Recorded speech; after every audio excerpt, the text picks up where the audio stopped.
ఈరోజు రాష్ట్రంలో యూనివర్సిటీల పరిస్థితి అత్యంత దయనీయంగా మారింది. రాష్ట్రం ప్రభుత్వం పూర్తిగా యూనివర్సిటీలను గాలి వదిలేసింది. ముఖ్యంగా పద్మావతి మహిళా యూనివర్సిటీ అయితే అన్ని ప్రపంచం మొత్తం బ్లాక్ చైన్ టెక్నాలజీ, ఏఐ టెక్నాలజీలో దూసుకుపోతూ ఉంటే పద్మావతి మహిళా యూనివర్సిటీ మహిళలందరూ ప్రపంచవ్యాప్తంగా ముందుకు తీసుకెళ్తూ ఉంటే వీళ్ళకి ఎక్కడ వేసిన దొంగలు అక్కడే ఒక కొత్త కోర్సు ప్రవేశపెట్టేయలేదు, ఒక కొత్త ఫండ్స్ తీసుకొచ్చేయలేదు.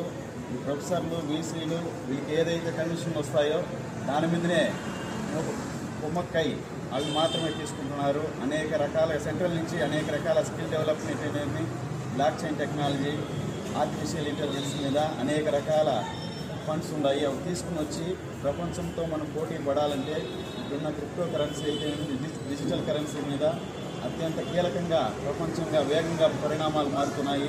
దాని మీద అవగాహన ఇచ్చి రాష్ట్ర ప్రభుత్వం, కేంద్ర ప్రభుత్వం మరొకసారి ఆలోచించి తిరుపతిలో ఉన్న యూనివర్సిటీల్లో ముఖ్యంగా ఎస్సీ యూనివర్సిటీ, పద్మావతి మహిళా యూనివర్సిటీ మీద దృష్టి పెట్టి దాదాపు ఈ చుట్టుపక్కల తమిళనాడు, కర్ణాటక, ఆంధ్ర నుంచి వచ్చి అక్కడ చాలామంది విద్యను అభ్యసిస్తున్నారు.